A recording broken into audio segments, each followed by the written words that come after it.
Sound is, as we know that phrase, the 50% of the process, but there is always the director's vision about how they play into and how the balance of that is really going to be.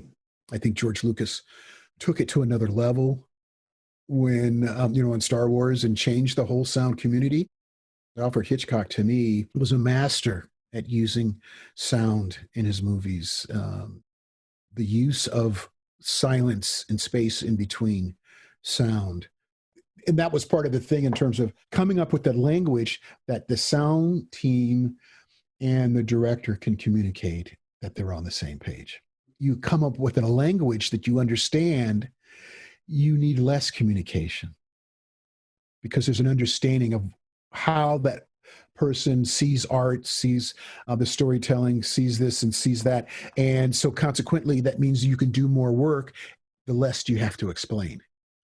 Right. So familiarity is really, really important in these sort of things, and coming up with an understanding so that when everything comes up to that final time, when it's ready to listen to everything together, there's a comfort factor that there was an understanding. Oh, yeah, you covered this. We did that. Welcome to the Sound and Marketing Podcast. This week on Sound and Marketing, we conclude our conversation with Steve Williams, former VP of Post-Production Services at Universal. We always battled in the sound stages, the sound studios, the mixing facilities, because the challenge was always with the creative. The director who wanted it to be louder than anybody else. And the conversation from those who controlled that to say, and to convince them that this was as loud as it could be, and it's going to be fine. And the better way to make it was to control the dynamic range, which was to make the silent more apparent, so that loud had a meaning as opposed to everything being loud. Those are the kind of things that are part of your skill set of understanding the psychoacoustics of it. They weren't always successful. A lot of times you kind of had to do what you could do. One of the things in sound for picture is that you always have that mastering process after you mix to have a second chance to control your overall levels. And understanding the format that it's getting released on, which, when it was released on 35 millimeter film and you had a 35 millimeter soundtrack, if you exceeded levels, it would let you know right away that this doesn't play back, and you get, it would just crap out right away and stuff like that. And then in the digital process, when they started delivering digital soundtracks, it became the same thing. There was another thing people had to get comfortable with to do that. Now you have these Blu-ray soundtracks are just absolutely incredible. So they have a lot of dynamic range. They're kind of representative of an original track that was delivered for the product. You have to really be clear about that, in terms of delivering it, knowing that it's going to play in all those different places. So the technology is the advanced tools that allow you to have a better idea of what your product is going to sound like in somebody else's place. There's always television playbacks always happened on a home theater system so that you could get an idea of what it would sound like. And in theatrical, a lot of times we would go to other theaters to play back something just to have an idea that we were in the right range for it. I think also people have a fear of silence of sorts. And I think that's part of like people like you, your specialty is knowing when it doesn't have to be huge, but drawing the right sounds out at the right time. I heard something like for Michael Bay movies, like for Transformers, when it gets all crazy and you hear the robots transforming and stuff, the way that they did this is what I heard, was that it sounds like it's huge and it's all the sounds, but really they dropped everything out except for the transformer sounds. So like if you listen to it, it doesn't have everything in it, but it has what is necessary in there. And I'm sure Michael Bay was sitting there going, no, more sound, more sound. Well, that's an interesting thing, because the elements of a track are really understanding what they contribute to it. Obviously, being music and a score, having a really, probably one of the most important parts of it is your score, which comes from the composer, and then all the sound elements that attach to that image. And in case Transformers, where those images were all created digitally, they didn't have sound. So you really had to create sounds that people believed were always a part of that image.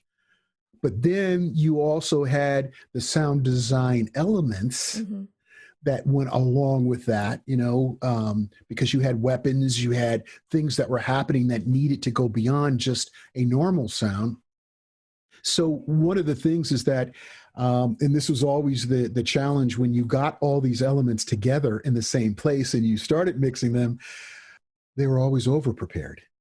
And that's just a natural sort of thing, right? That you're doing that, and a lot of people don't understand in feature films, and even now more so than ever in television too. You have to, what we call pre-dub, and prepare these elements to be put in categories and in smaller things, so that when you do mix, you can control colors and different elements at different times, because a lot of times you're not hearing the composer's final music, and you need to really figure out the importance of what comes.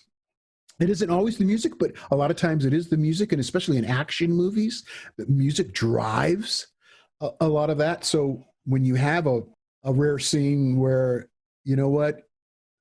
somebody says, we're going to pull the music out here, and we're just going to let it breathe here and let it, sometimes you can have a much more intense experience. Saving Private Ryan. Yes, by doing that, right? The scene on the beach, like, I can't remember how much time passes. It's like 10 minutes where all you hear is like the pinging of the bullets and the opening reel. That's right. Mm-hmm. Man, and that's powerful. And that's the lack of sound made it powerful. So it was like very smart of somebody to pull all of that out. You really became a huge part of that experience when you watched it. Yeah, that was definitely the prime example of getting into your character's head. Mm-hmm. That really allowed that to happen. It was the opening reel. It was stunning. It was just really stunning. And another movie, I think, was 1917. Oh, yes. Oh, my gosh. This year, which was really a fantastic movie. Sound played such an important role in that film. But there was there were many moments in that where you were just in with your character. The environment around it was speaking to you as it went from, they transversed across the country to try to do that, which, and it had a Private Ryan theme, kind of, right? They were going to find someone, right, to bring them back and save them and stuff like that on the front and stuff. So it was really kind of interesting. But I think this is one of the things that I think that is really important in the sound process, is the level of communication and how you talk about what's important, right? Sound is, as we know that phrase, the 50% of the process. But there is always the director's vision about how they play into, and how the balance of that is really going to be. And I think George Lucas was really took it to another level when in Star Wars, and changed the whole sound community. But I think there were some great directors. Alfred Hitchcock, to me, was a master at using sound in his movies, and the use of silence and space in between sound was just really, really fantastic. And that was part of the thing in terms of, how does one let me not jump there first. Let me jump and just continue on the communication side of it, was coming up with that language that the sound team and the director can communicate, that they're on the same page. You see a lot of directors and the crews being the same from film to film, specifically because of this, because once you establish and you come up with a language that you understand, you need less communication, because there's an understanding of how that person sees art, sees the storytelling, sees this and sees that. And so consequently, that means you can do more work, the less you have to explain. Right. So familiarity is really, really important in these sort of things, and coming up with an understanding so that when everything comes up to that final time, when it's ready to listen to everything together, there's a comfort factor that there was an understanding. Oh yeah, you covered this, we did that. Not that there's spotting sessions, there are all those sort of things where notes go across, but I think it's saves an awful lot of time. I mean, there's some really great, harmonious. It does. And there's some great relationships that have existed. John Williams and Steven Spielberg. Well, definitely from a composer standpoint, absolutely. But I think Walter Murch and Francis Coppola, Lee Smith and Peter Weir, and Lee Smith and Christopher Nolan. Lee Smith and Walter Murch, if I can just mention their names, were rare because they were picture editors and sound editors on most of their movies. I think Lee Smith is probably doing less of that. Because the movies are so big, but Walter, that's what he did. He cut the picture and then did the sound too, which is really interesting. Makes for a lot more cohesion if you have the time to do both of those crafts at the same time. Most films don't have that opportunity to do that. You really need everybody to be working separately on it. But I think the issue of communication then just is much better. I mean, what Apocalypse Now is just, just stands on its own. It's one of my favorite movies still to this day. And there's a lot of, everybody always asks about your favorite movie, but I can never answer the question. It changes every day. It's really so good. But I think in your particular field where you're talking about selling product, you're talking about, I was looking recently at the new campaign for the Ford Bronco, and which was a huge thing for Ford to come back and bring out this iconic vehicle, creating a whole nother sense of, because I think it was 25 years it had been off the market.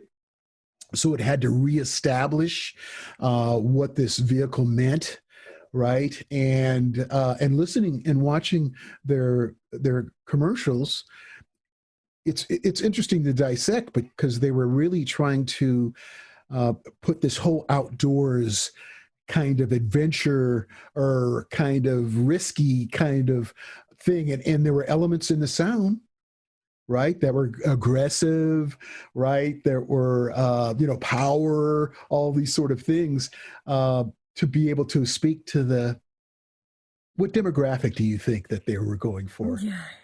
Well, recently Honda changed their voiceover, because it was Fred Savage and they changed it to John Cena, and I think it was because they wanted that more like aggressive sound, I guess. Yes. So that's what I'm saying, going back to your thing about the voice, how people react to it and what it says. I think those are all in play in terms of your effectiveness and how you can sell your product, right?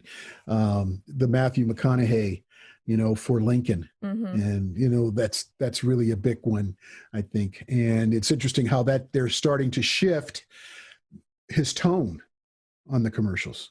It used to be a little bit more of not playful, but a little bit quirkier and stuff like that. It's not. It's a little bit more seriouser now. That's true, yeah. Not seriouser, but serious. A little bit more.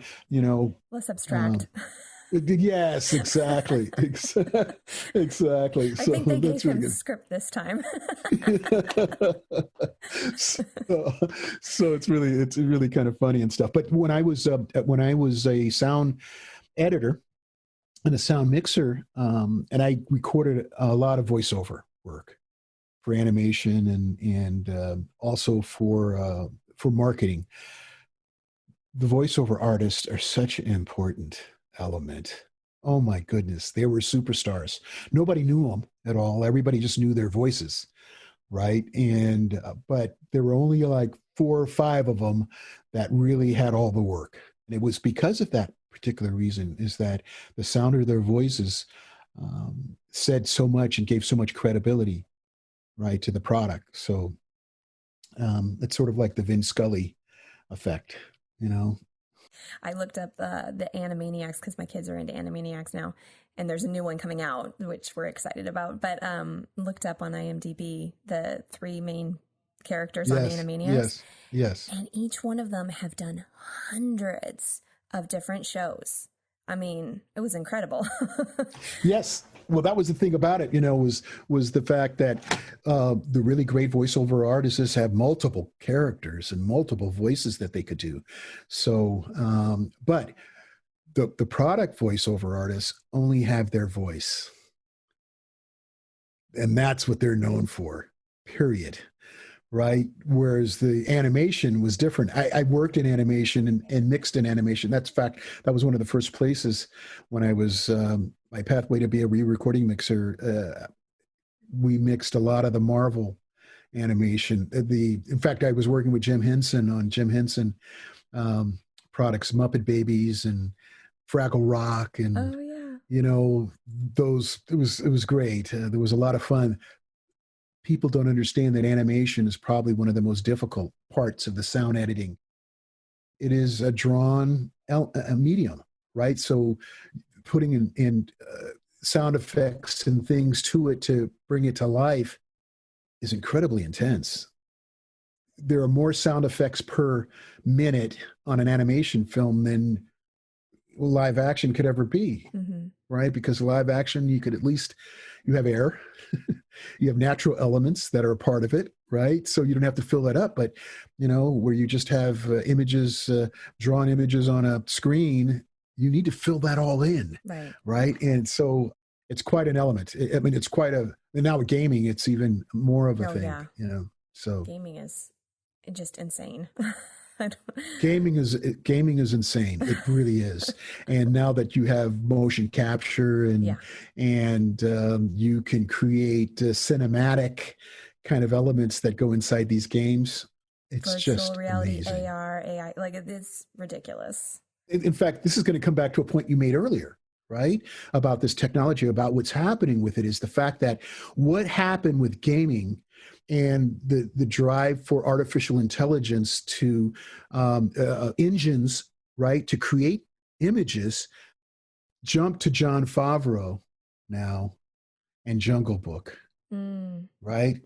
And you see that ultimately what was happening there was 1 or 2 actors in a warehouse in downtown Los Angeles creating a full movie that looked realistic, right? You had animated characters that moved and had characters. And then you have The Mandalorian, which is another one that Jon Favreau did, that was done in a small studio.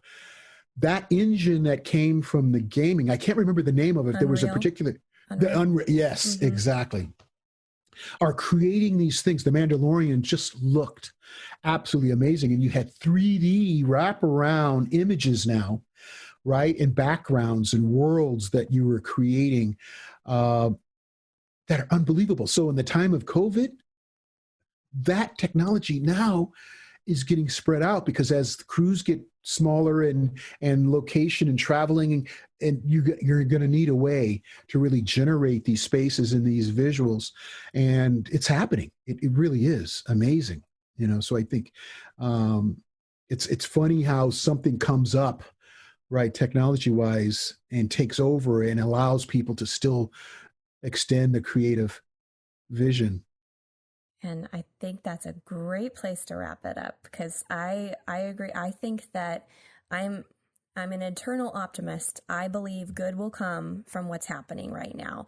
And I think that abilities to think outside the box are growing and growing exponentially. And this is giving us an opportunity to come up with something amazing in all fields. That's my opinion. No, So, absolutely. I agree with you.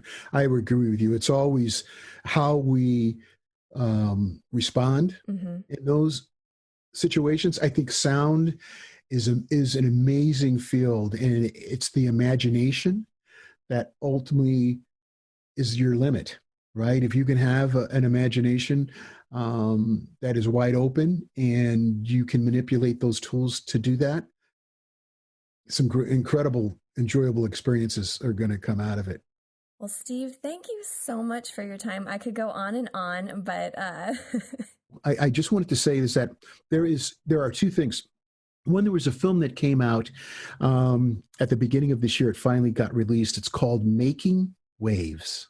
I don't know if you're familiar with it, but it was written by Babette Buster, directed by Midge Costin. Midge Costin is the chair, the K. Rose professor in the art of sound at USC School of Cinema. Right, she is pretty amazing. I think it was her first directing piece, but it is the definitive movie that has come out on how sound relates to film and visual medium.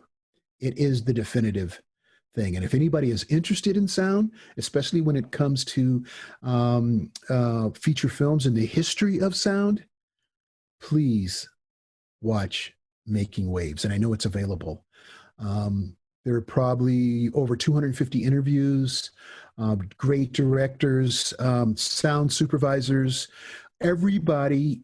It outlays the whole process of sound and how it is important from the very beginning to the end. Oh my goodness. There's really been nothing like it. It is fantastic. So Making Waves, okay? I'm definitely checking that out. Thank you for the recommendation. So maybe you could put that as a link to people and stuff like that. For sure. Thank you so much, Steve. I really appreciate your time. It's always good seeing you, and say hello to your wonderful husband for me. Okay? I will do so. Tune in next week for part 1 of a conversation with Arafel Bizan, co-lead to the NeuroLab at Mindshare. I am very excited to announce my upcoming course, Sounds, Power, and Influence in Marketing, launching February 2021. Pre-order is available now.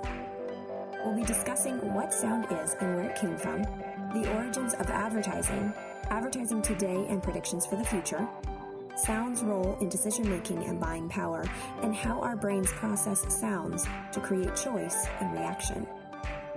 Get early bird pricing at soundinmarketing.com. Prices go up February 1st, so don't delay. Head on over today. For inquiries on sonic branding development or consultations, you can find me at Dreamr Productions. That's DREAMR Productions.com, LinkedIn, and Facebook. You can also email me at Jeanna, JEANNA, at dreamrproductions.com. All links will be provided in the show notes. For more of the Sound and Marketing Podcast, don't forget to follow, subscribe, and share. You can find us on iTunes, Spotify, Google Play, iHeartRadio, Pandora, and Stitcher.